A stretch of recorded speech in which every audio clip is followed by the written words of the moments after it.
इश्क को शिर्क की हद तक ना बढ़ा, यूं न मिल हमसे खुदा हो जैसे। मौत भी आई तो इस नाज के साथ मुझ पे एहसान किया हो जैसे। आदाब नाजरीन, मैं हूं त्रिदीप रमन। हिंदुस्तान हमारा में आपका एक बार फिर से इस्तकबाल है। दुनिया जहां से निराला एक ऐसा टीवी शो जो मुस्लिम कौम की अपनी बुलंद आवाज है।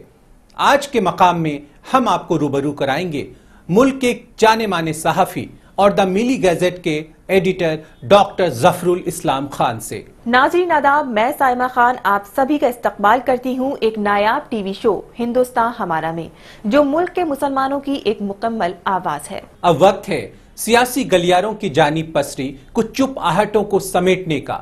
आहटें जो किसी बड़ी खबर की पहले की सुगबुगाहट है।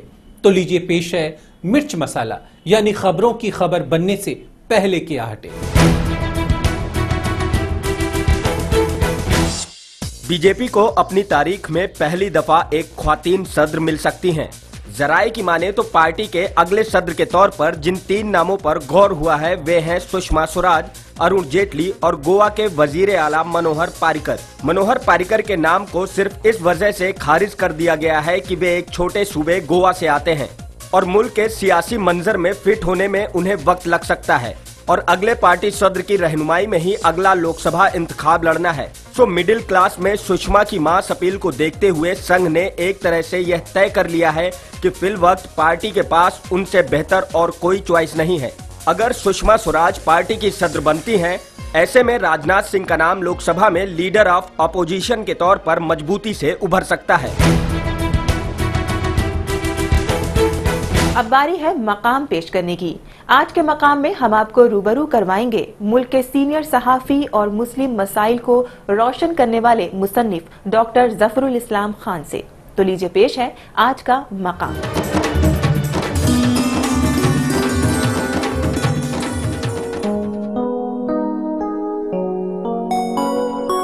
आज के मकाम में हम आपको एक ऐसी शख्सियत की दास्तान सुना रहे हैं जिन्होंने अदब और जर्नलिज्म की दुनिया में अपनी एक खास पहचान बनाई है।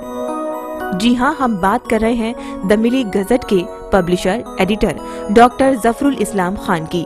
मेरी पैदाइश आजमगढ़ में 12 मार्च 1948 को हुई। मेरे वालिद मौलाना वहीदुद्दीन खान साहब हैं, जो कि एक मारूफ आलिम दीन और मुफस्सिर कुरान है। इनकी शुरुआती तालीम आजमगढ़ के मदरसा तुल इस्लाह से हुई। शुरुआती तालीम लेने के बाद ये नवाबों के शहर लखनऊ आ गए। मेरी इब्तदाई तालीम गांव के ही मकतब में हुई, जिसको मेरे नाना जान ने कायम किया था। उसके बाद मैंने मदरसा तुल इस्लाह में, जो कि आजमगढ़ के अंदर ही एक बहुत बड़ा मदरसा है, वहाँ पढ़ा। फिर दारुल उलूम नज़्द उलमा में पढ़ा और लखनऊ यूनिवर्सिटी में भी मैंने पढ़ा। जफरुल खान साहब का ताल्लुक एक पढ़े लिखे खानदान से है। इनके वालिद मौलाना वहीदुद्दीन खान मुस्लिम फिलोसोफर हैं। इनके वालिद का हमेशा जोर तालीम पर रहता था। खानदान में तालीम की पुरानी रिवायत थी। ये 5 भाई बहन थे और इन सब ने आला दर्जे की तालीम हासिल की थी। इनके वालिद की एक खास बात थी कि वो कभी भी अपनी कोई चाहत अपने बच्चों के ऊपर नहीं थोपते थे। यूं तो बचपन से ही सुकून पसंद मिजाज के थे और अपनी ही दुनिया में मस्त रहते थे, लेकिन अपनी एक शरारत को नहीं भुला पाए हैं, जिसकी वजह से वालिद की मार खानी पड़ी थी।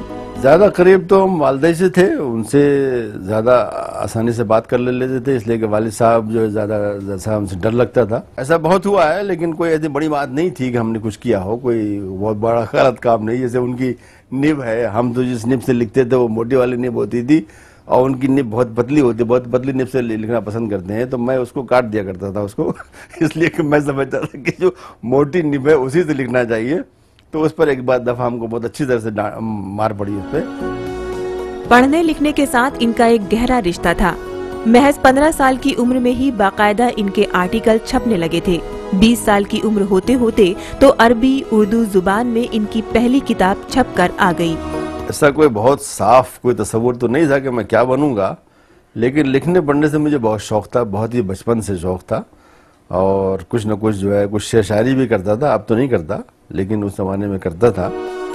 पढ़ाई लिखाई की ऐसी लत उन्हें बचपन से ही लग गई थी और इसका क्रेडिट भी वो अपने वालिद को ही देना चाहते हैं, जो लगातार उनकी हौसला अफजाई करते रहते थे। मेरे वालिद जो है लिखने पढ़ने वाले आदमी थे। उस वक्त भी वो बहुत ही काफ़ी यानी एक तरह से जाने माने राइटर थे उस ज़माने में, जब मैं अभी छोटा सा था।